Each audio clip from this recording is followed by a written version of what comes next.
deux scénarios possibles. Les États vont s'endetter à l'infini sans jamais se poser de questions, donc on est sur une dette qui est artificielle finalement. Ou est-ce qu'à un moment donné, ça va s'arrêter, les banques centrales cesseront d'avoir ce rôle-là, et là, ce sera douloureux, notamment pour les États. Il est difficile aujourd'hui pour quelqu'un de dire que dans 12-24 mois, l'inflation sera maîtrisée. On reviendra à 2% d'inflation et que ça va être top. Si Buffett se comporte de cette manière, c'est-à-dire qu'il privilégie les contextes fondamentaux aussi, mais aussi macroéconomiques, faites de même. N'essayez pas de réinventer la roue. Ça ne fonctionnera que dans de très, très, très rares cas. Tant que l'inflation est maîtrisée et qu'elle reste toujours maîtrisée, les banques centrales vont garder une énorme liberté. Donc c'est pour ça qu'aujourd'hui, vous avez plein d'investisseurs qui disent toi bien, buy the dip. Parce qu'on se dit que le vrai problème pour les banques centrales et qui pourrait leur permettre de réfléchir à plusieurs fois avant d'agir, c'est que l'inflation devient problématique.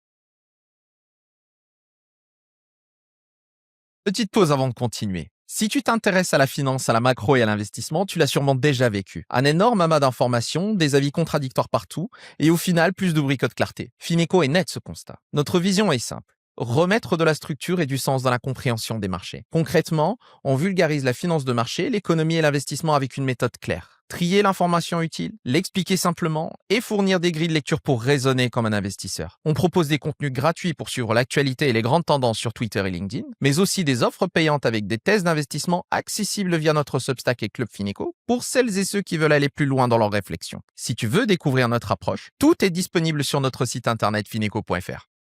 Allez, on reprend l'épisode. Bonjour à toutes et à tous et bienvenue dans ce nouvel épisode de Whatever It Takes. Encore une fois et comme toujours, merci d'être autant à nous suivre sur les réseaux sociaux, mais également être de plus en plus à nous écouter et à nous regarder sur YouTube, Apple Podcasts et Spotify. Pour toutes celles et ceux qui ne l'ont pas encore fait, n'hésitez pas à vous abonner et à cliquer sur la cloche des notifications pour être au courant des nouveaux épisodes qui vont arriver. Aujourd'hui, c'est un épisode un petit peu différent. On va procéder différemment parce qu'il n'y aura pas d'invité spécial. Par contre, nous serons deux à discuter, débattre et traiter d'un sujet qui n'est pas nécessairement abordé par les réseaux sociaux, ni par les médias d'ailleurs. L'objectif avec ce sujet-là, c'est de vous permettre de comprendre un petit peu, la situation dans laquelle se trouve la planète finance, mais aussi de changer un petit peu votre, manière d'aborder les marchés et de comprendre finalement le monde dans lequel on vit aujourd'hui. Mais avant d'aller plus loin dans ce sujet, je vais vous présenter évidemment la personne qui va m'accompagner, sur ce podcast et qui va le faire d'ailleurs à plusieurs reprises tout au long de l'année. C'est une personne que j'apprécie beaucoup. C'est une personne que je trouve très intelligente et qui a une force très rare, en tout cas chez beaucoup de particuliers, aujourd'hui, c'est qu'il ne se laisse pas nécessairement déborder par les émotions sur les marchés. C'est quelqu'un de très méthodique et c'est aussi pour ça que c'est un très bon trader. C'est quelqu'un que j'ai connu grâce à Fineco et avec qui j'ai déjà fait pas mal de space sur Twitter et qui se sont extrêmement bien passés. Donc c'était tout naturel de l'inviter. Je vous présente Yann Mank. Hello Yann. Hello, merci Omar pour cette introduction. Merci beaucoup. Merci à tous ceux qui nous écouteront sur toutes les plateformes que tu as citées. Je suis ravi d'être présent aujourd'hui et puis j'ai très hâte pour la suite, notamment de participer à d'autres podcasts de ce type-là avec d'autres invités et aborder d'autres sujets avec toi et le reste de l'équipe. Avec plaisir. Bah, écoute, si tu veux, on peut déjà commencer à attaquer le sujet. Alors, bien évidemment, les gens vont voir le titre, vont commencer à peut-être à se dire qu'on parle de la bulle de l'IA, de la bulle de la tech. Pour être franc, ce n'est pas le sujet qui m'intéresse le plus parce que, je pense que tout le monde a assez abordé le sujet. Tout le monde l'a traité de tous les angles. Chacun a son avis. Certains pensent que ce n'est pas une bulle, d'autres pensent que si. Mais je pense qu'en réalité, ce n'est pas nécessairement le plus important. Le temps nous dira si c'est vraiment une bulle ou pas. Mais moi, c'est plutôt un autre type de bulle qui m'intéresse et peut-être que tu peux nous en parler un petit peu plus, Yann? Alors effectivement, c'est la bulle des banques centrales. Donc on entend souvent, si ce n'est que parler, de la bulle spéculative sur le marché des actions. On a eu la bulle internet. Aujourd'hui, on entend beaucoup parler de bulle IA. On a peut-être eu une bulle crypto, il y a quelques années. Mais aujourd'hui, ce qui nous intéresse, comme tu le disais, c'est effectivement la bulle des banques centrales qui joue un rôle majeur dans, dans la croissance. Si on regarde les courbes, en dézoomant un petit peu, je pense qu'on peut parler uniquement de croissance des marchés financiers. Donc ces banques centrales, depuis 2008, jouent un rôle absolument, majeur. Donc pour ce faire, ce que je te propose, c'est qu'on revienne un petit peu sur, du coup, l'origine, donc la crise des subprimes. Je pense que beaucoup d'auditeurs savent déjà de quoi on parle. Certains ont peut-être déjà vu le film The Big Short qui explique très bien, ce qui s'est passé. Mais peut-être que tu peux apporter un peu plus de matière et de substance pour qu'on soit sûr que chacun comprenne les enjeux de la crise systémique qui a frappé le monde finance, la planète finance, il y a presque 20 ans maintenant. Bah, écoute, en fait, pour comprendre cette bulle, comme tu l'as dit, on va revenir à 2008. Alors moi, ce qui m'intéresse véritablement, c'est pas nécessairement la crise des subprimes, hein, c'est-à-dire celle qui est liée, à l'immobilier américain. Moi, ce qui m'intéresse le plus et ce qui, pour moi, est vraiment à l'origine de cette bulle des banques centrales, c'est la réponse politique et monétaire à la crise. Comme vous le savez, en 2008, on a eu une peur énorme, il y a eu un énorme risque, d'effondrement du système financier. En 2008, c'est clairement une crise systémique. On s'est beaucoup, enfin, en tout cas, les grands de ce monde, l'élite, les banques centrales se sont un petit peu posé des questions sur le système dans lequel on vivait et la réponse qui a été apportée à ce fameux choc, c'est une réponse qui est quand même assez exceptionnelle. Les banques centrales, à la base, sont des arbitres, sauf qu'à partir de 2008, elles sont devenues pour la première fois des acteurs. Elles ont décidé que le système ne devait plus jamais risquer l'effondrement. D'accord. Donc on a commencé à envoyer les taux à des niveaux, proches de zéro, ce qui était inimaginable, je pense, pour les personnes qui, sont dans le secteur bancaire depuis les années 80-90. On a aussi, mis en place des programmes massifs de rachat d'actifs, donc la fameuse planche à billets dont tout le monde parle, hein, mais globalement les banques centrales se sont mises à acheter de la dette, souveraine ou d'entreprise et puis elles ont aussi commencé à, soutenir explicitement les marchés. Donc, on en reparlera un peu plus tard, hein, évidemment, dans les prochaines parties, mais globalement, heu, chaque inquiétude, les banques centrales intervenaient et servaient un petit peu de pompiers de service. Donc finalement, à partir de 2008 et c'est clairement là où les choses ont commencé un petit peu à changer, c'était que le rôle des banques centrales a clairement changé. Elles se contentaient plus nécessairement de stabiliser l'économie, elles voulaient complètement aussi stabiliser les marchés financiers. Heu et pour une raison très simple, c'est parce que finalement les marchés financiers ont un rôle extrêmement important aujourd'hui dans l'économie réelle.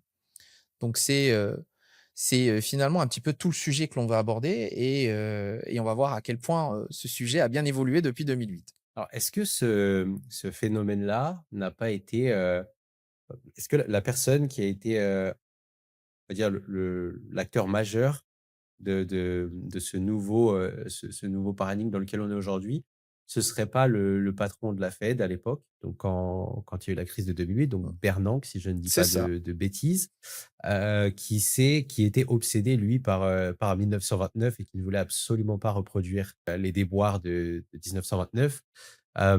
Finalement, est-ce que ce n'est pas lui qui est à l'origine de tout ce nouveau système-là? Alors, c'est une excellente question parce que les gens ont tendance un petit peu à oublier, mais la 1re banque centrale à avoir mis en place des programmes de QE, ce n'est pas la Fed. C'est la Bank of Japan. C'était en mars 2001 de mémoire. Et bien évidemment, le Japon était dans une phase, de déflation, de croissance, sur des niveaux assez problématiques. Pour rappel, hein, depuis, le début des années 90, le Japon était dans une situation très critique suite à la fameuse explosion de leur bulle spéculative et n'a jamais réussi, en tout cas à l'époque, à sortir de cette phase de déflation. Donc, à l'époque, la bonne idée et c'était une innovation à l'époque, hein, c'était de dire: on déverse de la liquidité massivement, on peut relancer la croissance, on baisse les taux au maximum, ça a été le cas en tout cas en 1999 de mémoire encore, et de se dire on relance au maximum la croissance et on soutient nos marchés financiers parce que c'est eux aussi qui vont permettre entre guillemets de faire en sorte que l'économie réelle va plus haut.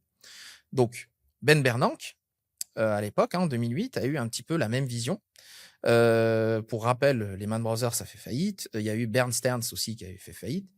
Donc du coup, on avait évité, je m'en rappelle encore, hein, il y a eu des sociétés d'assurance, mais aussi des banques, très, très connues comme Goldman Sachs qui ont failli tomber aussi et qui ont été, sauvées. Donc on a sauvé vraiment, l'économie, mais on a aussi sauvé et essayé de stabiliser les marchés financiers.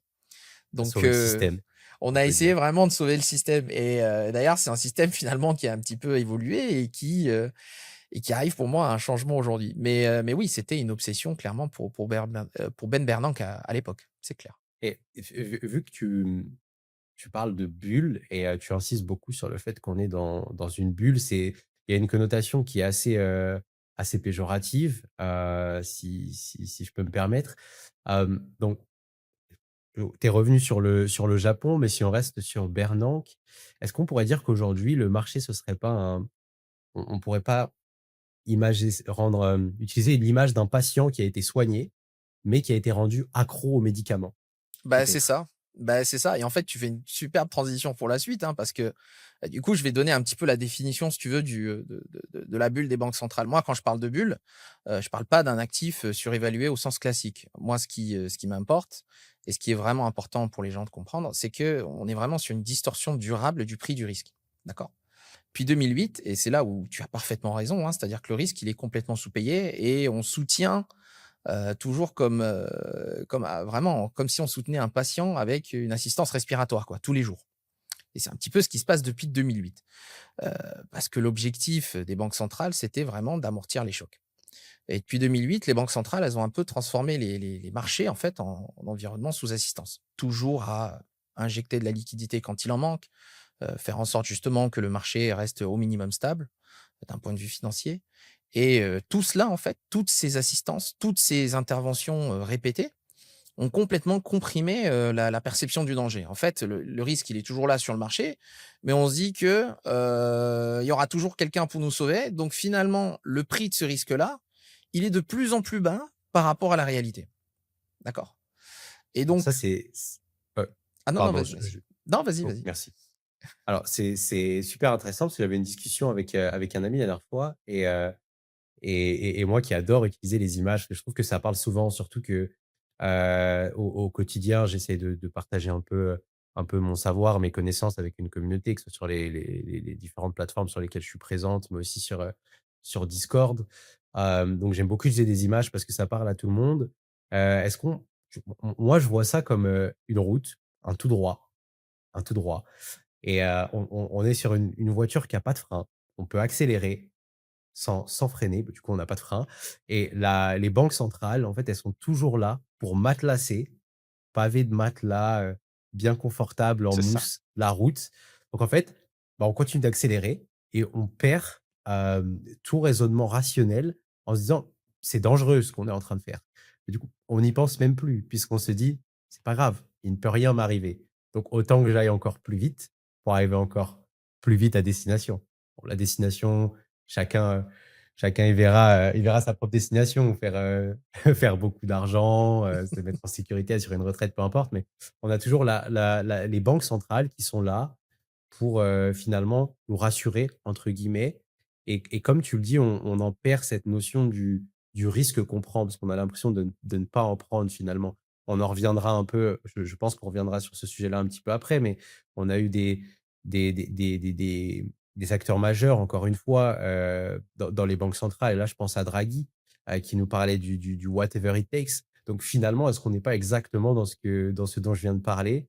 Et on peut y aller tout chou sans jamais trop, se poser la question: «Est-ce que je vais pas finir avec un bras cassé?» Ben c'est exactement ça et en fait, le vrai symptôme de tout ça, c'est que les prix des actifs ont été durablement gonflés, d'accord? C'est-à-dire qu'aujourd'hui, on a des valorisations complètement délirantes, mais ça, on en reparlera après, hein, mais ces fameuses valorisations sont délirantes parce que, on a des politiques monétaires qui sont très accommodantes. On a des conditions financières qui sont vraiment souples, optimales pour «encourager» entre guillemets les investisseurs à aller durablement vers des actifs qui sont jugés plus risqués que d'autres. Donc en tout cas les actions.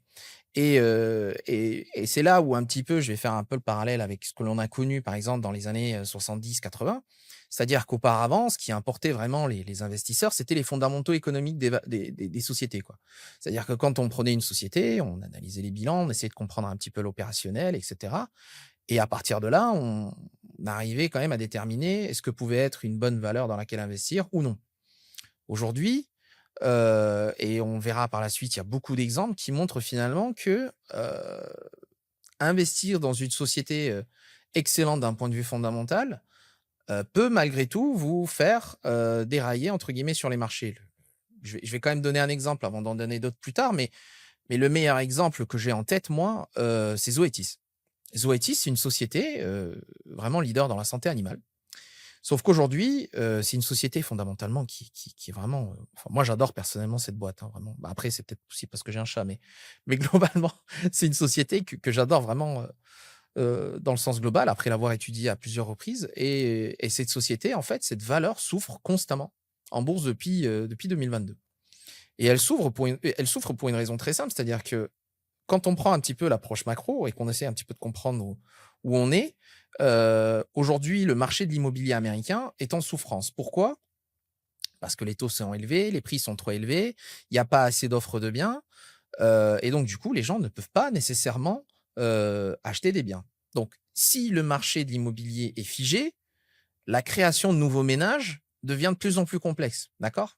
S'il y a de moins en moins de ménages créés, il y a de moins en moins d'animaux qui peuvent être adoptés et donc potentiellement, il y a de moins en moins de clients potentiels pour ce type de secteur qui, pourtant, peuvent être assimilés entre guillemets «à de la consommation de base» parce que tout le monde, heu, adopte des animaux aujourd'hui et donc, bien évidemment, ça va impacter tout le secteur globalement et on le voit. Donc aujourd'hui, les fondamentaux sont toujours très importants, mais finalement, on se rend compte que la macroéconomie, les politiques monétaires vont avoir véritablement un impact sur vos investissements.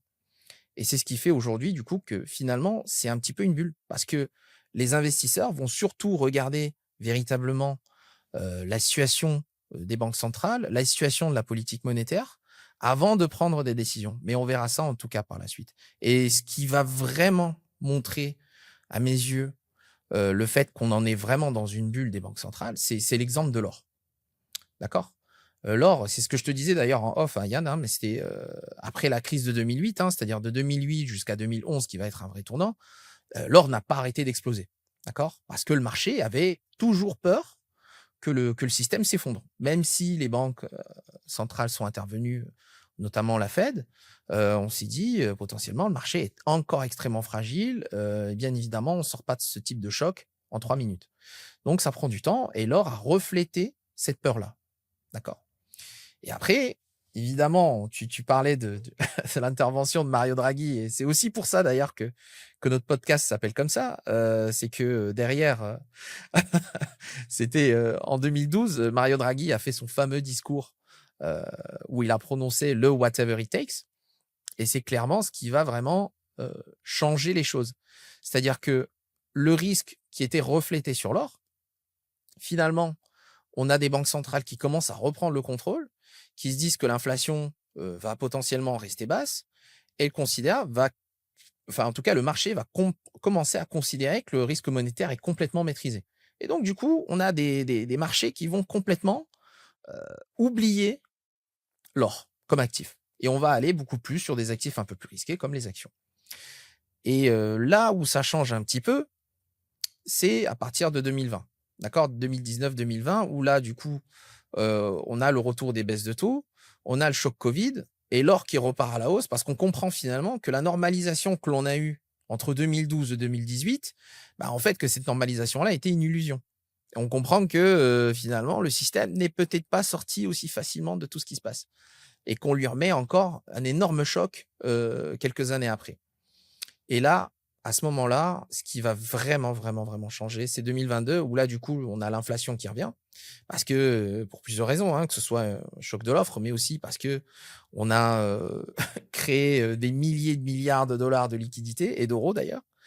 Et donc du coup, on a une inflation élevée, on a des dettes qui sont devenues massives, du côté des États, on a des fragilités bancaires qui se sont reflétées en 2022 avec la hausse des taux, importante et puis on a des achats de banques centrales de l'autre côté, en tout cas de la part des émergents, qui font que, bah, l'or va continuer de grimper et ne cesse de grimper. Parce qu'aujourd'hui, on se rend compte que le système que l'on a eu entre 2012 et 2018, eh bien, en fait, c'était une illusion et qu'il est beaucoup plus fragile que ce que l'on pouvait imaginer. Et tous les métaux précieux grimpent uniquement pour ça. Alors, l'or, c'est un sujet qui est vachement intéressant, donc ça il y a évidemment une part de ce que tu viens d'expliquer, heu, qui joue dans la hausse de l'actif et aujourd'hui, on peut parler des actifs en parlant des métaux, parce qu'on a l'argent, qui a imprimé une performance exceptionnelle, le cuivre aussi qui s'en sort pas trop mal. Hem, ceci étant, je pense que c'est aussi le monde dans lequel on est aujourd'hui au sens géopolitique qui a de gros impacts. sur la performance de cette classe d'actifs, je pense. Puisqu'on sait que l'or est quand même, perçu comme valeur refuge. Évidemment, quand il y a un risque pèse et tu le disais tout à l'heure quand les marchés ont peur, quant au système à l'égard des systèmes financiers, mais aussi quand ils ont peur pour la stabilité, géopolitique mondiale. C'est quand même important de le rappeler et aujourd'hui, on est quand même dans un paradigme depuis la prise de pouvoir de Donald Trump qui a complètement changé par rapport à son prédécesseur, Joe Biden, qui avait peut-être des relations un peu plus saines malgré tout, avec par exemple l'Europe notamment ou avec le Canada, en tout cas avec NATO, enfin l'OTAN pardon, Ouais, en bon français. Aujourd'hui, je pense que ça a quand même pas mal changé la donne. Bon, c'était la petite parenthèse, mais je pense que c'est pas mal de bien rappeler sûr. à nos auditeurs que l'or, monte pour beaucoup de raisons et au vu du contexte actuel, ce n'est peut-être pas prêt de s'arrêter. D'ailleurs, ça me rappelle qu'il y a 1 an, on discutait ensemble de l'or et notamment des prédictions, je crois que c'était de Goldman Sachs ou Ouais, de c'est JP ça. Morgan C'était Goldman Sachs. qui estimait l'or à 6 000. Ouais. Et on était, tous les 2 très Ah, moi, j'y critiques à croyais l'égard pas. de voilà, j'y croyais pas non plus. J'y Aujourd'hui, on croyais est à pas. 5 000. Donc c'est quand même important de C'est aussi clair. d'admettre quand on a tort. On n'est pas à 6 000 encore. Ça, c'est clair. On n'est pas On encore à n'est pas à 6 000, 6 000, mais c'est vrai qu'il y a de mais quoi on se est quand poser même des beaucoup questions. plus proche. Voilà, il y a de quoi vraiment se poser des questions. Hem, donc justement, tu parlais tu en es arrivé à 2022. Hem Ce qui a changé depuis 2022, est-ce que c'est pas le fait que l'inflation c'est pareil, c'est une discussion qu'on a eue un petit peu en off. Est-ce que l'inflation n'est pas venue remettre les pendules à l'heure et rappeler à tout le monde qu'on ne peut pas, comme je le disais tout à l'heure, rouler à 200 km/h pendant une période indéfinie sans qu'à la fin il y ait un «aïe»? Puisqu'on a eu des chiffres quand même assez exceptionnels, à l'égard de l'inflation. On était, je pense, pas loin des 10 Ça, on en était à zone 9,2. euro, Heu, 9,2, peut-être 11 aux États-Unis, quelque chose comme ça? non, on Je était à pense qu'on était 9,2 aux États-Unis, je crois que c'était le top, c'était en octobre, 2022. En Europe, on était un peu moins de mémoire. Le plus choquant, c'était le UK, je crois on était autour de 13-14 OK, sur le donc on pic. était grosso modo Oh autour ouais, des 10 ce qui est clairement. quand même, exceptionnel. Ah donc est-ce que l'inflation n'est pas arrivée, ça a été un sujet majeur. Tout le monde est devenu macroéconomiste à cette époque-là.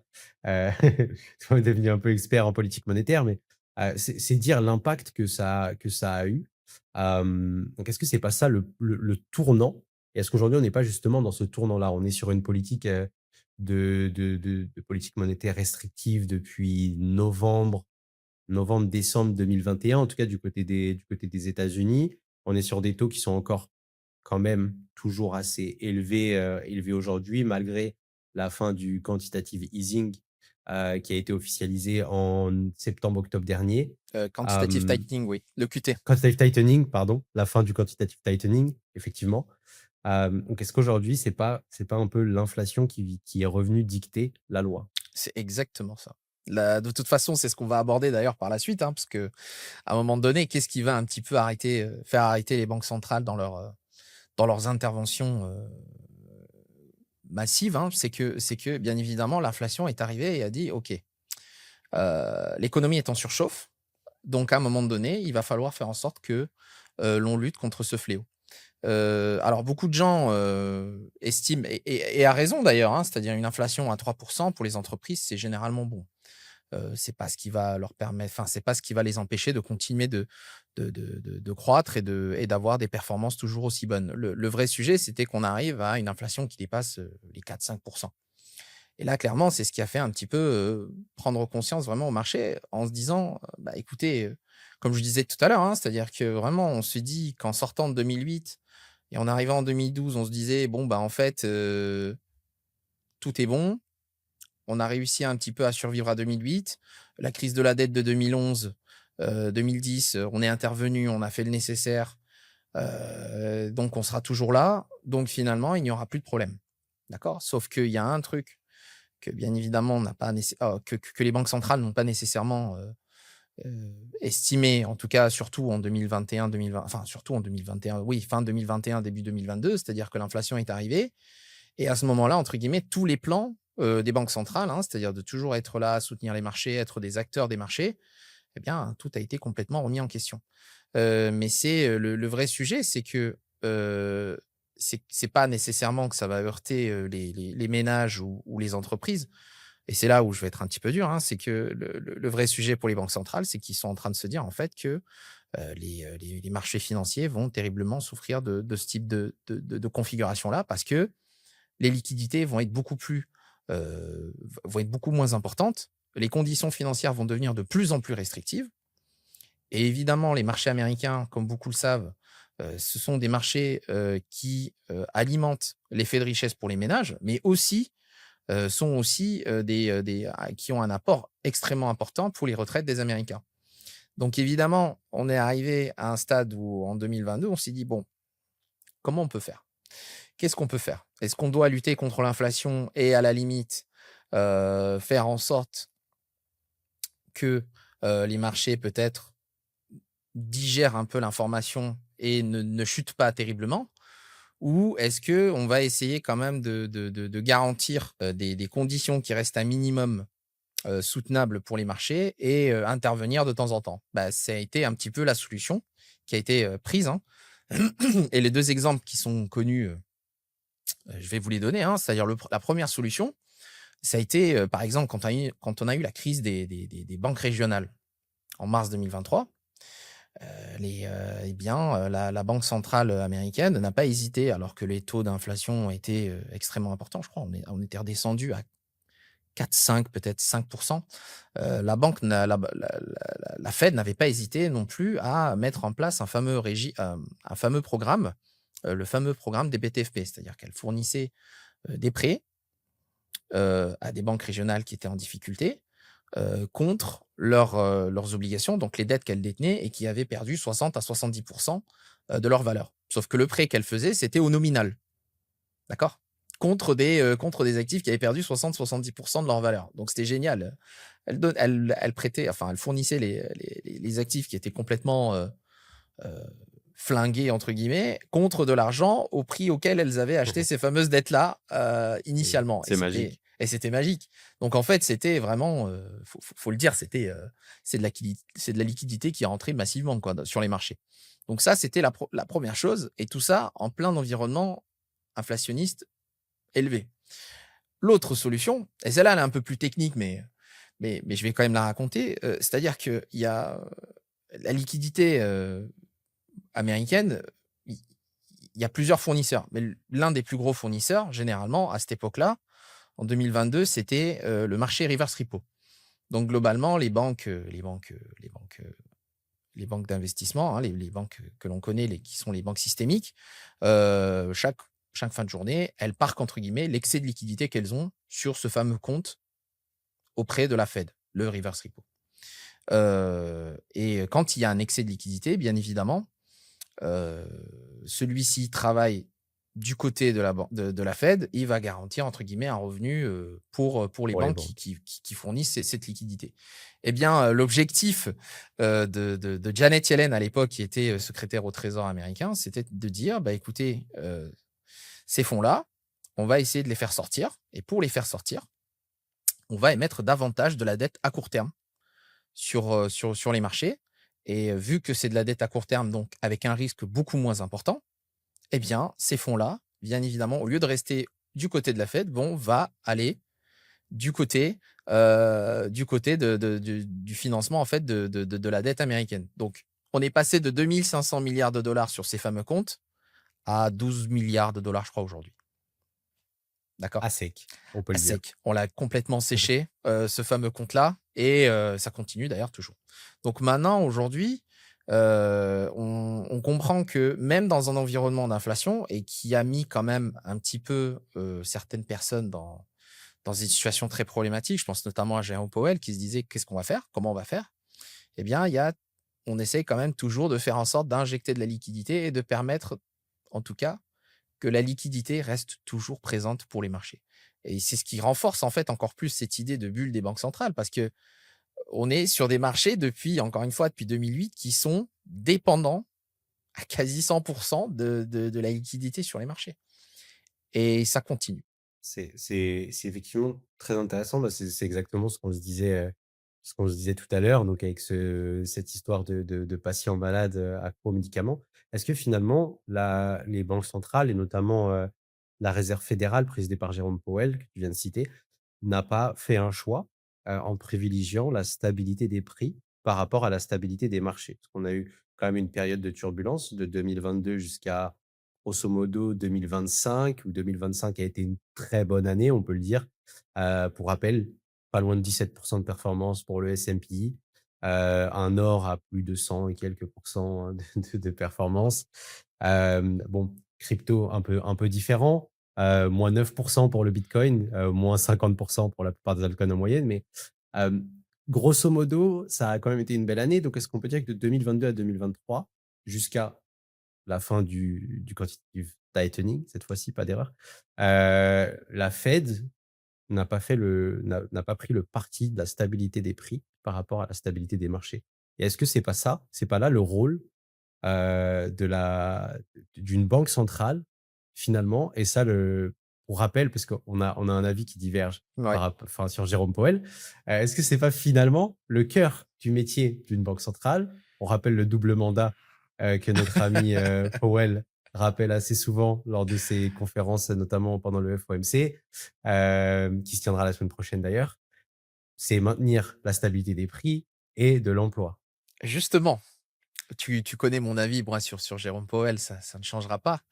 Il a essayé de faire en sorte que la stabilité soit des prix soit là. Moi, je vais être très franc, hein, je ne lui pardonne pas nécessairement le fait qu'il dise que l'inflation était transitoire. Surtout quand l'inflation, parce que je m'en rappelle très bien, l'intervention a été faite en novembre 2021. Donc quand on arrive en novembre 2021 et que l'inflation est à 8 et enfin oui, on était à 7 de mémoire. Parce que ça m'avait bien marqué. On était à 7 en novembre et qu'on nous dit que l'inflation est transitoire. Bon, je me pose quand même des questions sur sur le niveau de la personne que l'on a en face. Mais par contre, oui, il a essayé, lui, de son côté, de faire en sorte qu'il y ait une certaine stabilité des prix. Il n'a toujours pas atteint son objectif et il ne l'atteindra probablement pas quand il s'en ira. Mais il est vrai, en tout cas surtout sur 2025, il a essayé de faire le nécessaire par rapport à cela et c'est là où je vais lui faire le deuxième reproche. C'est-à-dire que quand il était sous Biden, il n'a pas essayé de faire cela. L'objectif était et c'est là où je vais te dire qu'en réalité, ce qui était la priorité en 2024 et c'est pour ça que beaucoup de gens ont des performances complètement délirantes en 2024, c'était la stabilité des marchés financiers qui l'importait. D'accord? Et en 2025, maintenant que c'est quelqu'un qui, on va dire, n'est pas très ami avec lui, pourtant il l'a nommé, eh bien, la priorité a complètement changé et est devenue la stabilité des prix. Et donc on a réécouté à nouveau les fameux discours de Powell qui disait qu'il était data dependent et qu'il ferait, des baisses de taux quand vraiment il a la certitude qu'il faut baisser les taux. Sauf que, vraiment, c'est une parenthèse, hein, mais globalement, quand je regarde un petit peu, ce qu'a fait Powell, moi je partage pas nécessairement les avis de Donald Trump pour des milliers de raisons. Par contre, j'estime qu'il n'a pas tort et que, Powell a été en retard sur beaucoup de choses, dont le fameux quantitative tightening. C'est-à-dire que, on était arrivé à un stade où, le marché de l'immobilier, est dans une situation qui est quand même critique, presque, qui en tout cas, qui peut nous faire penser qu'on rentre en récession et c'est pour ça qu'on a eu beaucoup de discours de la part de personnes qui parlaient de récession aux États-Unis, à tort évidemment, moi je ne l'ai jamais pensé. Mais, on a eu beaucoup de secteurs qui ont souffert. On a le private equity qui souffre à cause de tout ça. On a le private credit qui souffre encore, de ce manque de liquidité qu'on a eu jusqu'à fin 2025. Donc et encore, je peux continuer ainsi pour beaucoup de secteurs, mais globalement aujourd'hui, heu, quand Trump dit qu'il est en retard, eh bien moi je trouve qu'il est en retard et il est en retard parce qu'il ne fait pas il ne remplit pas son rôle à 100. L'objectif d'un banquier central, c'est d'anticiper la suite. Moi, j'ai l'impression qu'il attend des datas qui datent d'il y a 1 mois, voire 2 mois Qui pour réagit plutôt que d'anticiper. exactement. Et c'est pour ça que j'estime que ce n'est pas un bon banquier central. Et je continue toujours à dire que ce n'est pas un bon banquier central. Il y a eu beaucoup mieux avant. Alors, il y en a eu beaucoup qui sont très mauvais, hein, mais lui, en tout cas, il n'est pas bon. Et il faut le rappeler. Mais par contre, il a rempli son rôle de pompier de service à merveille. En 2020, il est intervenu. En 2023, quand il y a eu la crise des banques régionales, il est intervenu. Il est intervenu. Et si, imaginons, le mois prochain, quelque chose se passe, il interviendra. Le seul moment, et c'est d'ailleurs potentiellement ce que l'on va dire par la suite, c'est-à-dire le seul moment où on a pu estimer qu'il aurait pu intervenir, mais il ne l'a pas fait, c'est quand les taux longs américains ont explosé à la hausse suite aux fameuses déclarations de Donald Trump sur les droits de douane, etc. C'était en février, mars, avril 2025. Et là, à ce Tout à moment-là, fait. la volatilité sur les marchés obligataires était tellement importante. Moi, je me disais, à un moment donné, la Fed va devoir intervenir et faire quelque chose parce que ça devient délirant. Et au final, ils ne sont pas intervenus. Ils ont dit qu'ils allaient être présents s'il fallait l'être, mais ils ne sont pas intervenus. Et c'est d'ailleurs ce qu'il faudra surveiller par rapport à cette fameuse bulle des banques centrales et se dire potentiellement, est-ce que on n'est pas arrivé ou est-ce qu'on n'est pas en train d'arriver à un moment où les banques centrales ne seront plus des pompiers de service aussi facilement qu'ils l'ont été entre 2012 et 2021? Alors, effectivement, je pense qu'on est plutôt d'accord sur le fait que Powell a été long à intervenir.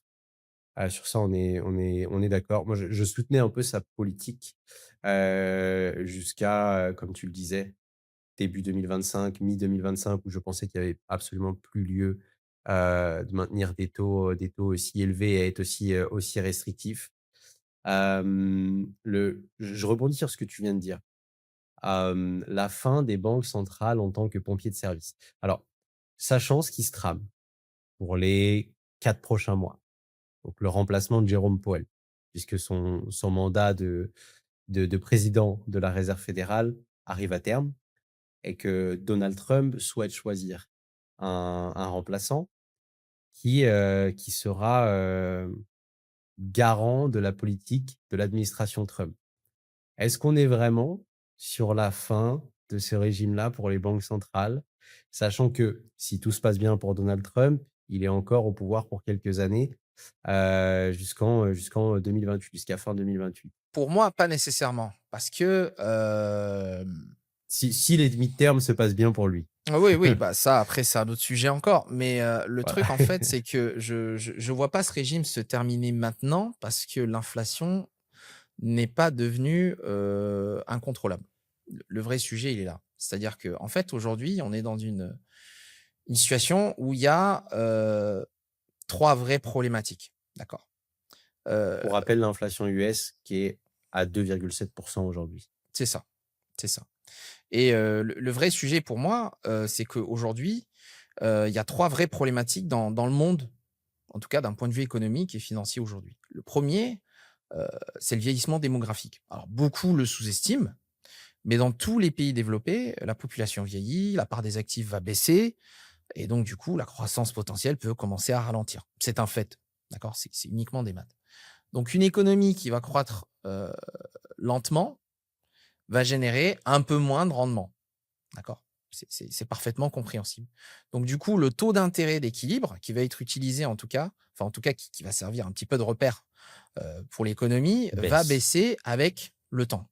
Et alors déjà, il baisse depuis des décennies et il va continuer encore de baisser avec les décennies qui vont suivre. Donc même sans les interventions des banques centrales, les taux seraient déjà beaucoup plus bas qu'avant. D'accord? Et ça, il faut le comprendre. Donc du coup, si une banque centrale se dit: «Je ne m'adapte pas à ce système-là», d'accord? À cette réalité-là, du coup, avec le temps, potentiellement, elle peut provoquer une récession, du chômage et même de la déflation. D'accord? Donc en fait, la banque centrale doit s'adapter à cette première réalité, c'est-à-dire le vieillissement démographique. Le deuxième sujet, et qui est plus connu des gens, c'est l'explosion de l'endettement. D'accord? On a Donc, beaucoup parlé de la dette des États-Unis, effectivement. exactement, et à 38 000 milliards de dollars, je l'avais déjà rappelé lors du dernier épisode, je le rappelle encore parce que ce chiffre est quand même dingue. Tout le monde est beaucoup plus endetté aujourd'hui, hein, je parle des États, des entreprises et même des ménages. Tout le monde est beaucoup plus endetté qu'il y a 30-40 ans. D'accord? Donc dans un monde qui est ultra endetté aujourd'hui, les taux ne peuvent plus monter librement. D'accord? Et c'est le problème d'ailleurs qu'on peut voir, en France, hein, aujourd'hui avec, des taux obligataires qui dépassent les 3,5%. Et ça devient un vrai problème aujourd'hui. Ça devient un vrai problème pour l'immobilier, ça devient un vrai problème aussi pour le gouvernement qui doit s'endetter avec des taux stratosphériques et les intérêts vont devenir aussi beaucoup plus importants.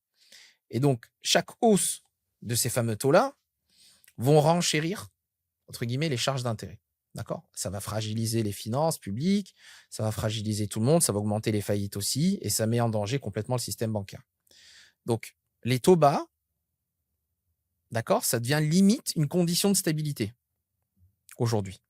Et ensuite, il y a le troisième problème, et ça revient un petit peu à ce que je disais tout à l'heure sur le deuxième point, c'est que les États, en fait, sont devenus complètement dépendants des taux bas. C'est la D'accord? drogue dure C'est des la États. drogue dure. C'est exactement, c'est devenu la drogue dure des États. Les budgets d'aujourd'hui sont construits, en tout cas, on essaye un petit peu de les construire en se disant que le refinancement va toujours rester possible et moins coûteux que d'habitude. D'accord? Effectivement. Parce qu'en fait, on oublie que, enfin, en tout cas, la plupart des personnes ou n'ont simplement pas cette notion, mais que si on augmente les taux, on augmente le taux de remboursement de la dette des États. Ce qui fait que ça peut devenir rapidement incontrôlable, pour les États concernés de rembourser la dette. Tu parlais du Japon tout à l'heure. D'ailleurs, le Japon qui aujourd'hui est un peu au cœur des débats, est exactement dans cette situation-là. Donc le Japon qui a eu des taux, historiquement bas, depuis des décennies, qui a eu des taux négatifs même, pendant quelques années, qui aujourd'hui fait face à cette problématique. C'est Qu'est-ce qu'on exactement fait? ça. Parce que si on augmente les taux, sachant que l'État s'est endetté, je crois que s alors j on vérifiera après coup, mais si je ne dis pas de bêtises, l'État est plus endetté que la Grèce à l'époque de la crise, qui a mené la Grèce à la faillite.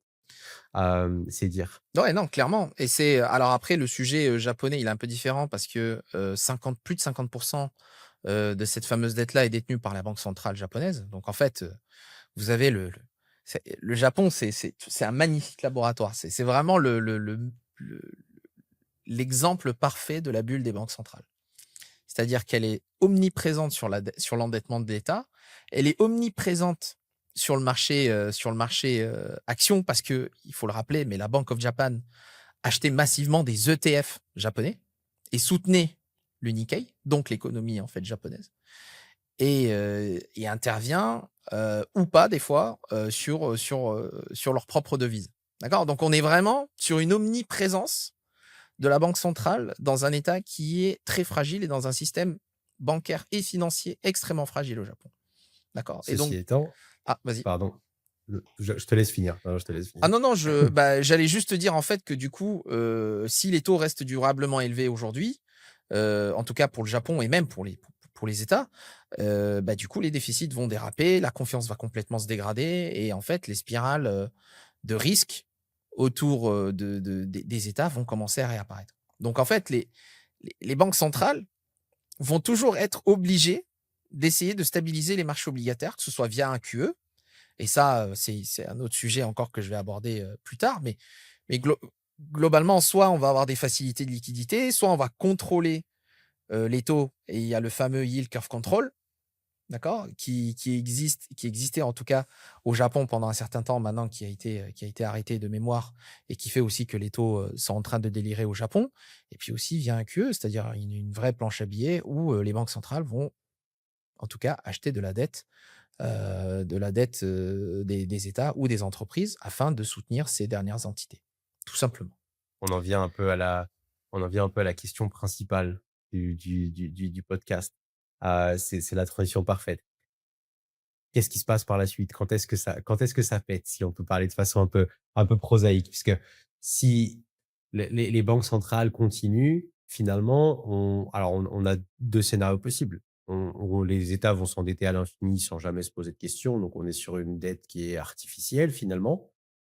Ou est-ce qu'à un moment donné, comme tu le disais il y a quelques minutes, ça va s'arrêter? Les banques centrales cesseront d'avoir ce rôle-là. et là, ce sera douloureux, notamment pour les États, mais forcément pour les ménages, pour les investisseurs, et cetera. Alors moi, comment je vois la suite, par rapport à cette fameuse bulle des banques centrales? C'est-à-dire que, moi je vois pas nécessairement un crack en fait. C'est pas le sujet pour moi. Par contre, ce qui peut arriver, c'est que vu qu'on a des valorisations complètement délirantes, qu'on arrive véritablement à une bulle sur tous les actifs et même su oui, clairement sur tous les actifs. Moi, ce que j'estime, c'est que cette fameuse bulle, au lieu d'éclater, elle pourrait dégonfler, d'accord? Je Quand on dit éclater, c'est-à-dire un espèce de choc brutal, on a des ventes de partout, sur les marchés et on a des faillites qui s'enchaînent, à tire-larigot. Moi, ce que je dis, c'est que potentiellement la bulle va se dégonfler vraiment lentement. C'est-à-dire qu'on va avoir un petit peu ce que l'on a vécu, entre 2000 et 2003, quoi. Ça, c'est un vrai sujet que l'on pourrait voir réapparaître, hein. C'est-à-dire qu'on aurait des rendements un peu plus médiocres pendant des années, d'accord? Et il y a pas que moi qui le disais, c'était Stanley Druckenmiller qui imaginait cela d'ailleurs, c'était à partir de 2022. Il estimait que potentiellement, en fait, vous aurez des marchés actions qui feraient des ranges constamment et donc qui vont user tous les investisseurs et notamment ceux qui sont investis via des ETF et on aurait des valorisations qui vont stagner, voire peut-être un peu baisser. D'accord? Pour dégonfler, progressivement tout ça, mais le problème, c'est que derrière, la richesse financière un petit peu, entre guillemets, de d'acteurs et d'agents économiques va complètement s'éroder, en fait, silencieusement et doucement. Donc aujourd'hui, pour moi, le vrai danger et qui pourrait nous amener à ça, c'est ce que je disais tout à l'heure, c'est-à-dire qu'on perd complètement le contrôle de l'inflation. D'accord? Donc pourquoi? Parce que tant que l'inflation est maîtrisée et qu'elle reste toujours maîtrisée, les banques centrales vont garder une énorme liberté. Ils vont être tranquilles et ils vont se dire qu'elles peuvent baisser les taux. Elles peuvent dire qu'elles peuvent injecter de la liquidité quand il le faut. Elles peuvent soutenir les marchés quand il le faut. Elles peuvent même se permettre de racheter des obligations, donc de la dette, quand elles le veulent. D'accord? Et donc calmer les crises à chaque fois que quelque chose ne va pas. Donc c'est pour ça qu'aujourd'hui, vous avez plein d'investisseurs qui disent: toi bien, buy the dip. Moins 3, moins 4% sur les marchés, buy the dip, buy the dip, constamment. Parce qu'on se dit que le vrai problème pour les banques centrales et qui pourrait leur permettre de réfléchir à plusieurs fois avant d'agir, c'est que l'inflation devient problématique. Et c'est exactement ce qu'on l'on voit, par exemple, depuis, depuis 2022, aujourd'hui, c'était au Japon. C'est-à-dire qu'on avait une croissance qui était vraiment molle, d'accord? On était même à un moment donné négatif. Et de l'autre côté, vous avez une inflation qui avoisinait les 4% au Japon. Donc à un moment donné, les Japonais qui sortent d'une déflation, de 20 ans arrivent avec un environnement, stagflationniste pur. Sauf qu'elles se disent: «On doit augmenter les taux parce qu'il faut qu'on contrôle l'inflation», mais de l'autre côté, on est conscient que notre marché action, notre marché obligataire et nos ménages sont en PLS depuis un certain temps maintenant que l'inflation est à 4%. Donc qu'est-ce qu'on fait? Est-ce qu'on augmente les taux? Est-ce qu'on y va doucement? Ou est-ce qu'on essaye d'intervenir quand ça semble pas bon? Et cetera, et cetera. Et donc en fait, c'est ce qui fait que tout le monde parle du Japon et se pose des questions sur le Japon. Mais ces sujets-là peuvent parfaitement arriver aux États-Unis, peuvent parfaitement arriver en Europe, même si, structurellement, l'Europe, c'est un peu différent parce que vraiment le vieillissement démographique est quand même important. Mais de l'autre côté aussi, vous avez très peu de croissance, quoi. D'accord? Et ça, c'est pas depuis, 2022, c'est depuis 2008. D'accord? Même bien avant. Donc aujourd'hui, heu, si l'inflation devient un jour très persistante, structurellement persistante, c'est-à-dire que moi, j'arrête pas de le dire sur Twitter, mais 3% is the new 2%. Moi, je vous laisse imaginer quand je dis une inflation structurellement persistante, c'est-à-dire 4% is the new 2% ou plus haut encore. Bah là, du coup, les choses vont complètement changer parce qu'une inflation persistante, ça veut dire des taux qui vont rester durablement élevés, d'accord? Et même si, et tout ça, même si la croissance ralentit, même si les marchés souffrent, même si les États sont sous pression. Et donc, à un moment donné, la priorité des banques centrales va redevenir le fait de protéger la valeur de leur monnaie. Qu'on finisse pas comme le Venezuela ou qu'on ne finisse pas comme l'Argentine. Exact, puisqu'effectivement, qui dit inflation dit aussi dévalorisation. Ouh là, alors là, Dépréciation, ouais. l'anglicisme, Ouais, dépréciation je de la sais que tu parles ah beaucoup j'avais anglais. ouais, l'anglicisme, terrible, terrible. Dépréciation de la monnaie et effectivement, ça a été un sujet majeur, notamment, du côté des États-Unis avec un dollar qui s'est fortement affaibli après avoir été, avoir été un peu surpuissant pendant un temps. L'euro qui était revenu à la parité face au dollar. Aujourd'hui, on est très, très proche des 1,20. Donc effectivement et on a ce sujet-là avec le yen, hein, vu qu'on parlait quand même pas mal du Japon, on a le yen qui s'est déprécié et qui a atteint des zones assez critiques, en tout cas suffisamment critiques pour que la Banque du Japon intervienne. Ça a été le sujet de ces dernières, 48 heures, avec une fin de séance hebdomadaire, petite parenthèse, hein, mais une fin de session hebdomadaire qui s'est avérée être brutale pour les pairs, euro-yen ou dollar-yen. Oui. Ça a été assez, intéressant à regarder en tout cas ou à commenter aussi. Donc voilà, l'inflation persistante, effectivement, ça a tous ces effets, néfastes, sans parler de l'impact sur les ménages, hein, sur les foyers. Hem, Ceci étant, donc qu'est-ce qu'on fait? C'est la fin du du PUT des banques centrales. Donc pour rappel, le PUT de la banque centrale, c'est un peu l'assurance. On parlait de buy the dip, c'est exactement ça. On buy the dip tant qu'il y a une assurance. Mais est-ce qu'on n'arrive pas justement à la fin de cette assurance-là? La fin d'un buy the dip un peu, alors là, je vais faire très attention, aux mots que je vais employer parce que certains peuvent être passibles de ban, mais un peu, en retard en termes de réflexion. Voilà, si tu vois au mot auquel je fais Je allusion quand je sais. dis retard. Donc, est-ce qu'on n'est pas sur la fin des achats déraisonnables et de l'investissement un peu déraisonnable pour transiter un peu, revenir vers un comportement, d'investisseurs qui soit un peu plus raisonné? Ça revient un petit peu à ce que je disais tout à l'heure, hein, c'est-à-dire que est-ce qu'on est un petit peu en train de sortir de cette fameuse bulle des banques centrales? Heu, Moi, je pense pas. On y est toujours dedans. Pour l'instant, il y a pas quelque chose qui enfin, en fait, on fait travailler notre réflexion, d'accord? Ce qui se passe aujourd'hui fait travailler un petit peu notre réflexion. C'est-à-dire que quand on a un or, quand on a des métaux précieux qui grimpent aussi fortement en très peu de temps, c'est que le ce que vous devez vous dire, c'est-à-dire: «OK, d'un point de vue géopolitique, il y a un vrai sujet, mais de l'autre côté, d'un point de vue monétaire, il y a un vrai gros sujet». D'accord? Et ce sujet-là, c'est ce que je vous disais au tout départ, hein, c'est-à-dire que globalement, le système dans lequel on vivait de 2012 à 2018, voire 2020, il est remis en question. Ce qui devait ressembler à une normalisation du système financier, c'était une illusion. Vraiment, c'est le vrai terme, d'accord? Et la phrase qui et j'adore cette phrase, tout le monde s'est moqué de lui, mais cette phrase, elle est tellement révélatrice de tout, c'est celle d'Emmanuel Macron qui disait: «C'est la fin de l'abondance». Bah, on y est dedans là, d'accord? C'est la fin de l'abondance et For donc sure. for sure, of course. Mais donc du coup, la question que tout le monde doit se poser, c'est c'est, c'est surtout de comprendre, d'accord, que les marchés ont été conditionnés pendant 15 ans à ce schéma. C'est-à-dire à chaque stress, les banques centrales finissent toujours par intervenir. Dès qu'il y a une correction, on est toujours là en train de chercher le fameux Fed put, à se dire: «Ah, la Fed va intervenir et va soutenir les marchés et il faut buy the dip» et toujours se rapprocher, enfin toujours faire buy the dip au fur et à mesure qu'on se rapproche de ce fameux seuil, que l'on se pose nous-mêmes d'ailleurs, hein, parce que la Fed, vraiment, commence à parler quand vraiment ça sent pas bon, mais les gens essayent un petit peu de l'estimer. L'exemple, enfin en tout cas la dernière fois qu'on a entendu parler du Fed put, c'était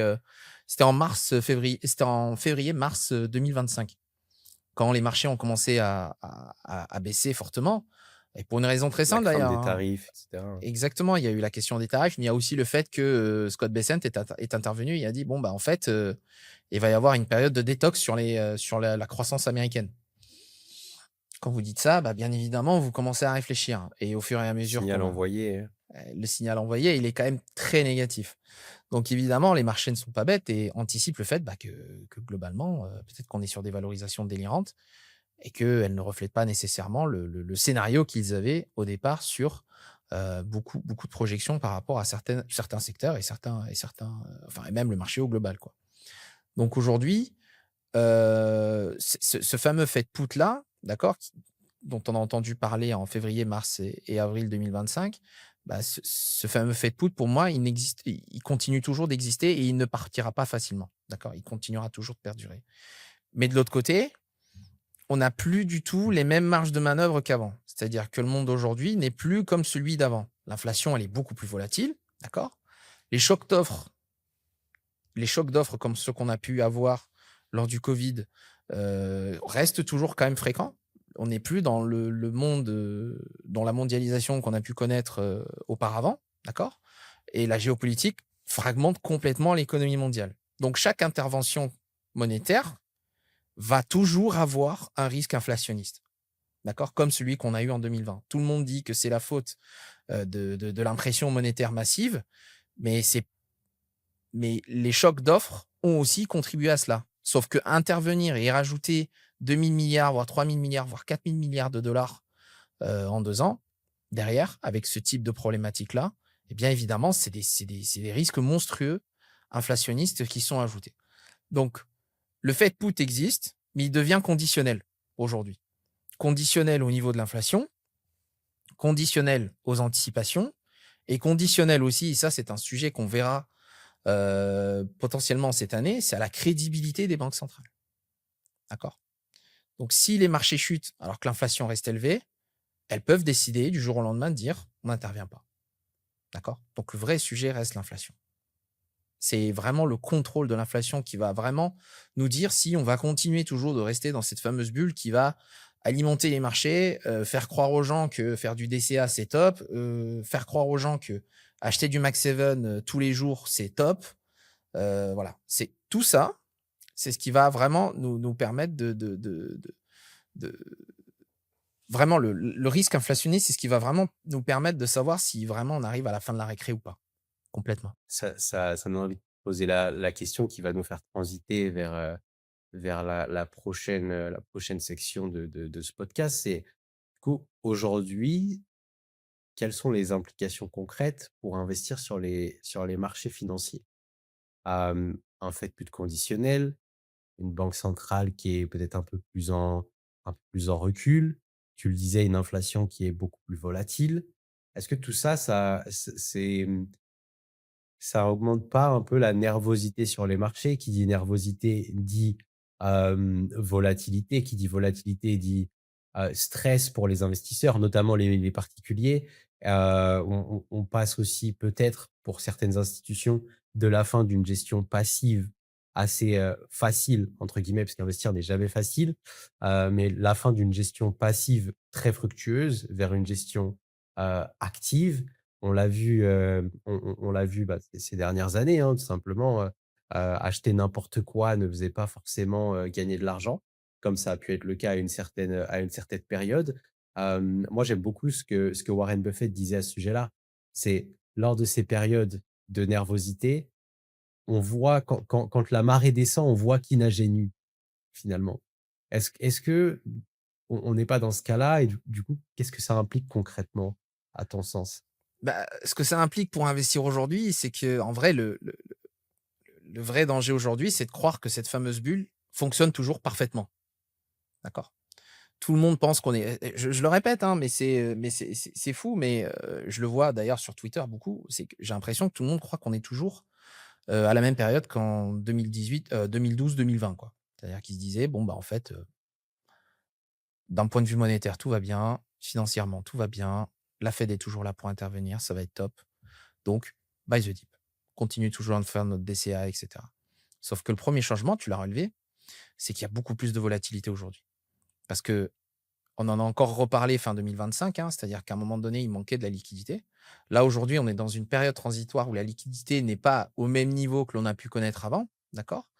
Et aujourd'hui, quand la liquidité, elle est plus garantie, les marchés, ils deviennent un peu plus nerveux. C'est un petit peu la séance qu'on est en train de vivre d'ailleurs depuis septembre 2025 jusqu'à aujourd'hui. On est dans un range, on continue d'avoir ce fameux range-là et on est très nerveux parce que les valorisations sont folles, mais de l'autre côté, côté liquidité, la Fed a arrêté le QT. Ils ont dit: «On va racheter pour 40 milliards de dollars de dettes à court terme américaines», mais globalement, c'est ridicule ce qui se passe, en tout cas comme réponse apportée pour ceux qui rêvaient de QE, comme on a pu le voir sur Twitter ou même dans les médias. Ce sont juste des mesures qui permettent de stabiliser un minimum, je dis bien un minimum, le système financier et la liquidité du marché financier, d'accord? Donc du coup, les marchés sont très nerveux. On a des mouvements qui sont très forts, très rapides, très fréquents, tout le temps et des rotations sectorielles qui n'arrêtent pas, constamment. Donc ça, c'est le premier changement, beaucoup plus de volatilité. Le deuxième changement, c'est qu'il y a de plus en plus de dispersion et là, du coup, c'est nous, chez Fineco, on l'avait compris. C'est-à-dire qu'avant, il y avait tout qui montait. C'était génial. Tout montait ensemble. 2019, Oh là, 2020, c'était 2021. magnifique. Tout le monde tout le monde pensait que c'était le plus grand investisseur. Tout montait ensemble. Aujourd'hui, là, vous voyez aujourd'hui qu'il y a des entreprises qui montent plus que d'autres dans les mêmes secteurs. Vous avez des secteurs qui montent plus que d'autres. Vous avez des pays même qui s'en sortent beaucoup mieux. Aujourd'hui, ce qui marche le plus n'est pas les États-Unis. Et ça fait 2 ans que c'est comme ça. Ce qui marche le plus, c'est l'Amérique latine. Il suffit juste de regarder la perf de la Colombie l'année dernière, c'est 70. Le Brésil, c'est 60 l'indice. Et on ne parle pas de marché, on n'est pas en train de parler du marché que l'on peut trouver en Afrique. Là, on parle vraiment de gros marchés déjà. Euh, les marchés, cette année, les États-Unis font partie des gros marchés qui performent le moins, avec la France. D'accord. Par contre, la Colombie, le Pérou, le Brésil, je crois même le Japon de mémoire. Non, peut-être pas aujourd'hui parce que vu ce qui s'est passé, mais on a des marchés, émergents qui, qui progressent vraiment énormément et Le qui Venezuela, le Venezuela, pas mal. je C'est me vrai je qu'ils me ont bien permets. performé. Bah, bien Je sûr, me permets, mais la performance c'est est clair, exceptionnelle. elle est énorme. Et donc, en fait, il faut comprendre que les écarts de performance que l'on n'avait pas auparavant, maintenant, ils sont là. Il y a de plus en plus d'écarts de performance. Et ensuite, il y a le troisième changement, et c'est ce qu'on disait tout à l'heure, c'est-à-dire qu'il y a moins de soutien automatique. Il peut y avoir des baisses de marché, mais ça ne veut pas nécessairement dire que les banques centrales vont intervenir. Et on peut avoir des baisses, comme vous l'avez vu, hein. On a eu en 2025 moins 25% sur le Nasdaq. La Fed n'est pas intervenue. Et ça, techniquement, ça doit faire réfléchir quand même les gens. Ceux C'est qui, un signal assez fort. c'est un signal qui est quand même assez énorme. Donc, le filet de sécurité, il est jamais, enfin, il peut toujours arriver, évidemment, le filet de sécurité, mais parfois, il peut être absent. L'année dernière, il a été absent. Il a fallu que En ce soit, général, on parle de fête pute quand on est, sur du moins 20. On a voilà, généralement une intervention quand les marchés tankent de 20. c'est Et ça. là, comme tu le disais très bien, à juste titre, à moins 25 et pas de filet de sécurité qui se déclenche, absolument pas. Moi, j'aime beaucoup le sujet-là qu'on aborde, parce qu'on en revient, ça fait un peu cliché de dire comme ça, mais on en revient aux fondamentaux finalement. Tu le disais, certains secteurs montent plus que d'autres, certaines entreprises montent plus que d'autres dans un même secteur, certains pays.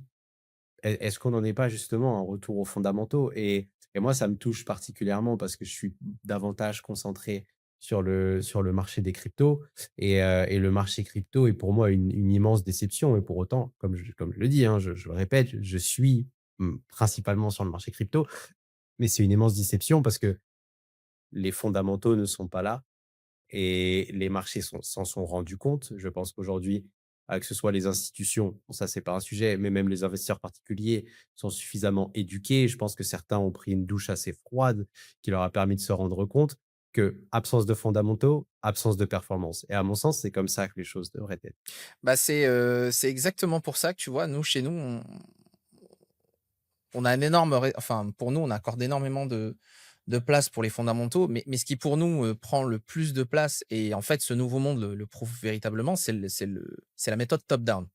C'est-à-dire qu'on part du régime macroéconomique pour ensuite essayer de voir quels sont les secteurs qui vont en profiter et ensuite aller chercher vraiment les valeurs qui vont être véritablement impactées par le scénario macro que l'on a aujourd'hui. D'accord. Donc aujourd'hui, et vraiment, je vais donner un exemple. Tu parlais de Warren Buffett, je vais le donner. Et ça va être très important. C'est-à-dire qu'aujourd'hui, comprendre le régime macro dans lequel on est, ça devient limite un indispensable avant même de regarder une action ou un secteur. D'accord. Encore une fois, tout le monde regardait Amazon en 2021, tout le monde disait Amazon est extraordinaire. Ça n'a pas empêché Amazon de faire moins 56% en 6 mois en 2022. D'accord. Pourtant, Amazon est une boîte extraordinaire. Et les Max 7 ont toutes déraillé en 2022. Pourquoi? Parce que le régime macro devient beaucoup plus important, prend beaucoup plus de place au sein des investisseurs institutionnels plutôt que les fondamentaux. On est tous conscients que Amazon est une excellente boîte, mais on est conscient aussi que si on arrive à un régime macro qui devient beaucoup plus problématique pour ce type de société, eh bien, on va beaucoup moins la regarder, même si ça reste une boîte extraordinaire, surtout à des valorisations aussi importantes. Donc aujourd'hui, ça va impliquer un petit peu 3 choses, d'accord? Déjà, on va, moi, il y a un truc enfin, en tout cas, le 1er truc, moi, qui m'agace un petit peu, c'est que, beaucoup, parlent de, regarder les bilans financiers, faire des DCF, essayer un petit peu de poser quelques hypothèses et de se dire que, bah, cette boîte, elle vaut tant aujourd'hui, bah, si elle fait tant de croissance, demain, après-demain ou j'en sais rien, bah, elle va être top, elle va m'apporter, elle va faire une belle performance. Moi, je le redis encore une fois, hein, les comptes financiers, les bilans financiers et c'est un peu dur ce que je vais dire, mais les bilans, les comptes, ça décrit le passé. D'accord? Et un DCF est là avec vos propres hypothèses, donc qui sont vraiment, propres à vous, hein. D'accord? Ça va un petit peu extrapoler ce passé parce que vous allez prendre des hypothèses qui reviennent à prendre, ce fameux passé. Mais par contre, aucun de ces modèles-là ne vont vous dire le monde dans lequel on peut évoluer dans les années à venir. D'accord? Aucun. Le régime monétaire, les taux, l'inflation, la liquidité, les cycles économiques, tout ça, c'est ce qui va déterminer le coût du capital. C'est ce qui va déterminer les multiples qui sont acceptables pour les investisseurs institutionnels.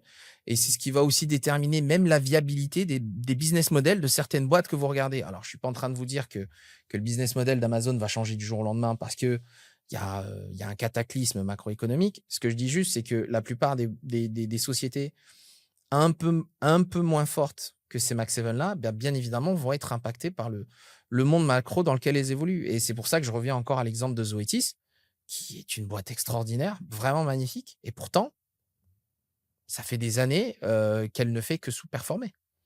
Parce que le régime macro dans lequel elle évolue ne lui permet pas d'attirer des investisseurs institutionnels. Et pas parce qu'ils font des DCF. Non, c'est parce que ils savent que le marché actuel n'est pas propice. Le régime macro n'est pas propice pour ce type de secteur.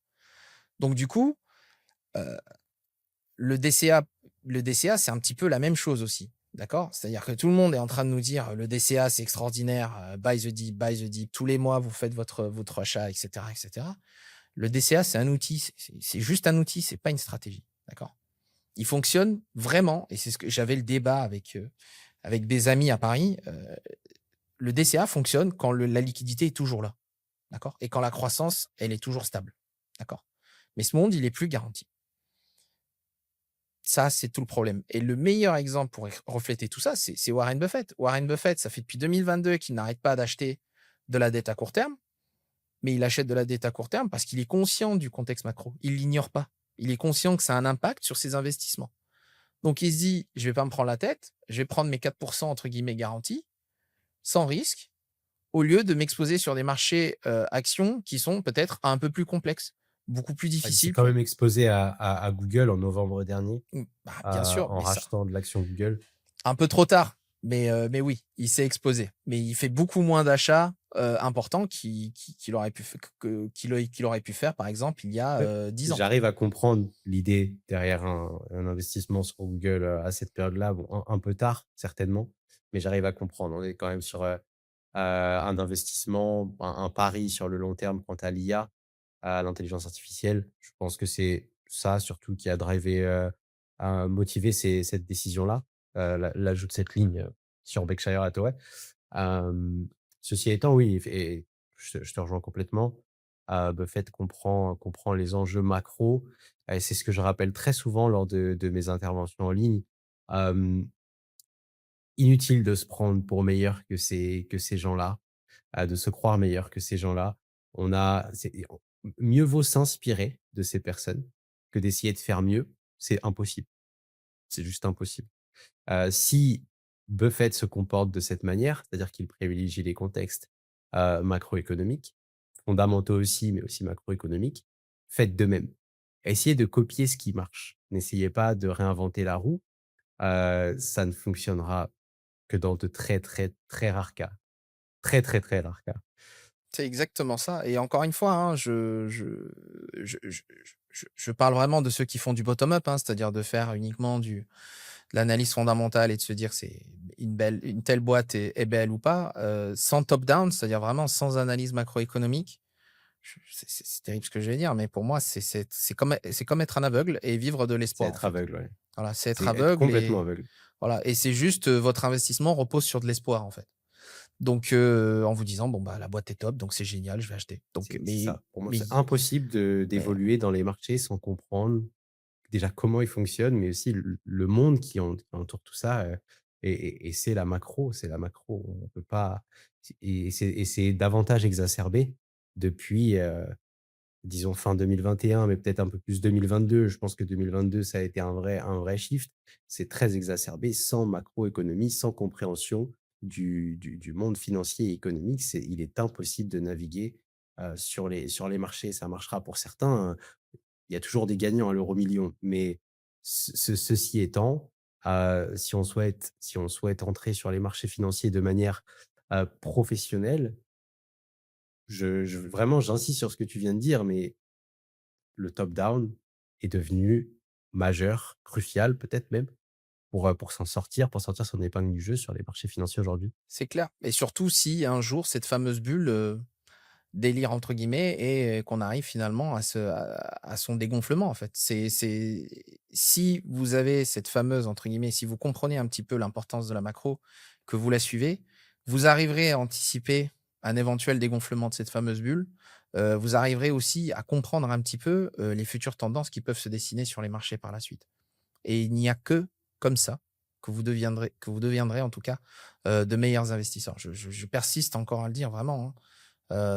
Comprendre l'environnement macro, c'est comprendre le monde, d'accord?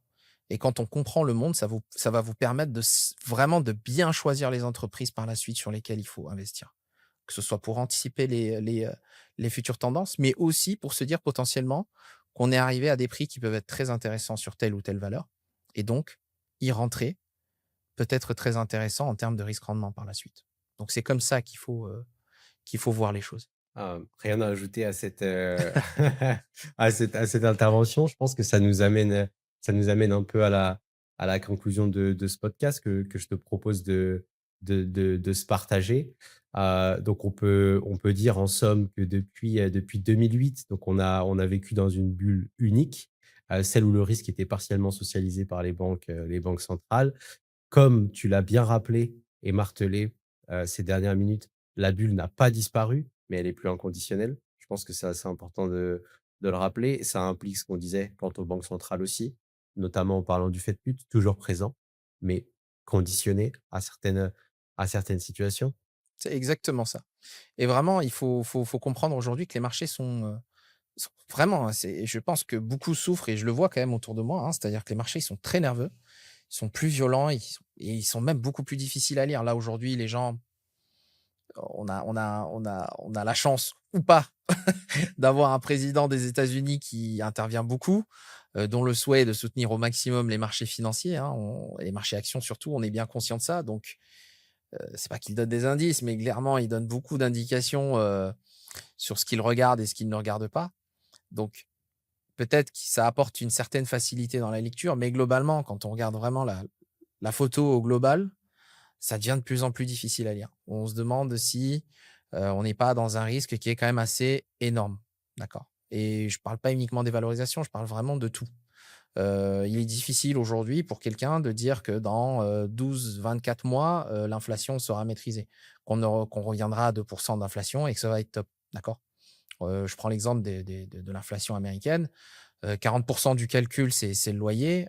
Si le marché immobilier, si la problématique du marché immobilier est réglée, évidemment que les loyers, à un moment donné, vont commencer à baisser et ça va faire baisser inconditionnellement l'inflation américaine. Aujourd'hui, on a des solutions sur l'immobilier américain. Pourtant, est-ce qu'il va réussir à tout mettre en place rapidement? Est-ce que ça va pas prendre du temps? Est-ce que ça va pas provoquer, par exemple, de la perte de valeur, pardon, pour les baby boomers qui ont déjà des actifs, enfin des maisons et des appartements depuis un certain temps? Parce que ce qu'il veut faire potentiellement Trump, c'est augmenter l'offre. Sauf que si vous augmentez l'offre, bien évidemment, ça va impacter les prix. de l'immobilier. Donc il y a beaucoup de choses qui font que, potentiellement, on n'a pas énormément de visibilité, je trouve, sur l'inflation et même sur la croissance globale. Aujourd'hui, on a un risque de surchauffe américaine, d'accord? Mais rien ne nous dit que ça va continuer comme ça pendant, un certain temps. Donc c'est vraiment un monde qui devient de plus en plus incertain, d'accord? Et ça devient plus difficile, plus nerveux, plus violent. Donc aujourd'hui, la vraie erreur que moi je vois, en tout cas, que ce soit sur Twitter ou même dans les médias, c'est qu'il faut arrêter de penser que ce qui marchait hier, bah, va continuer encore de marcher demain. D'accord? Donc, il faut vraiment, avant d'investir et avant d'aller plus loin, essayer toujours de comprendre le monde dans lequel vous vivez. Comprenez le monde dans lequel on évolue, analysez, essayez aussi de comprendre un petit peu les cycles dans lesquels certains États peuvent être, certaines économies peuvent être, et potentiellement, je prends l'exemple à nouveau pour terminer du Brésil, c'est-à-dire qu'on est dans un cycle qui est en train de changer, on arrive potentiellement à une banque centrale qui va redevenir accommodante. Donc bien évidemment, l'opportunité que peut représenter le marché brésilien est très bonne, et ça s'est reflété l'année dernière, c'est en train de se refléter cette année. Alors OK, on a, le contexte politique avec une élection, qui peut être historique du côté du Brésil, mais on est bien conscient aussi que l'inflation, on essaye de la maîtriser un petit peu, et donc à un moment donné, les banques centrales vont baisser potentiellement les taux et essayer de relancer la croissance, et donc du coup, ça va impacter évidemment tout le marché, brésilien. Donc il faut vraiment ne pas hésiter à faire des exercices de lecture macro, vraiment comprendre un petit peu où en sont les États, et il y a que comme ça que vous allez dénicher, bah, des actifs qui sont potentiellement sous-valorisés, sous-estimés, et qui peuvent vous permettre, en tout cas, d'être toujours en avance sur les autres, et de ne pas croire que tout va automatiquement monter, facilement comme ça a été le cas entre 2012 et 2021. Rien à ajouter, absolument rien à ajouter, si ce n'est répéter qu'effectivement, la compréhension du monde finance passera forcément par un travail, un exercice, pour reprendre tes mots, de lecture macroéconomique. Donc tout comme Omar vient de le faire. Ah, c'est quelque chose que, voilà, que j'invite tous les auditeurs à réaliser. C'est passionnant, en tout cas, vie personnelle. Je pense que chacun y verra midi à sa porte, mais passionnant, intéressant, notamment avec le contexte, qui s'est dessiné depuis fin 2024, avec un changement, de l'échiquier mondial, des changements qui sont opérés sur l'échiquier mondial, qui rendent ces lectures-là beaucoup plus intéressantes, beaucoup plus passionnantes. Hem, voilà, pour conclure, j'enjoins Omar, et j'invite les auditeurs et lecteurs à suivre ce conseil-là. Bah, écoute, merci en tout cas Yann, c'était vraiment top. Encore une fois, ça a été un énorme plaisir de faire cette émission avec toi. Encore une fois, Merci on pour va en l'invitation. faire, bah, écoute, de toute façon, on va en faire des dizaines, je pense, ensemble. Et on fera bien évidemment d'autres types de sujets, divers et variés, et le but, quoi qu'il arrive, sera toujours de vous aider à comprendre vraiment le monde dans lequel on évolue, et de vous guider, dans vos investissements pour que vous preniez, heu, pas nécessairement les meilleures décisions, mais en tout cas que vous preniez vraiment, la bonne méthode de réflexion pour que vous puissiez prendre les bonnes décisions pour vous-même. Bah, écoute, merci encore pour tout Yann, et puis, à très vite. Merci beaucoup. Merci aux auditeurs, et surtout merci à toi et à l'équipe de Fineco, que je salue au passage. Merci beaucoup. Bah, avec plaisir. De toute façon, je vais mettre tous les liens, concernant Yann en description. Vous pourrez le suivre, que ce soit sur Twitter, mais aussi, le voir aussi sur Discord, parce qu'il est, chez Chroma Trading, qui est une très, très belle boîte, et qui potentiellement, pour les amateurs de trading, peuvent être, une très belle porte d'entrée dans cet univers que je trouve, très difficile, qui Très n'est pas difficile. qui n'est pas, mon point fort, mais qui attire toujours de plus en plus de personnes, et qui ont besoin, de professionnalisme, et tu fais partie de ces professionnels-là, Yann, donc merci encore. Merci beaucoup. Allez, à très vite, à la prochaine. Au revoir. À la prochaine.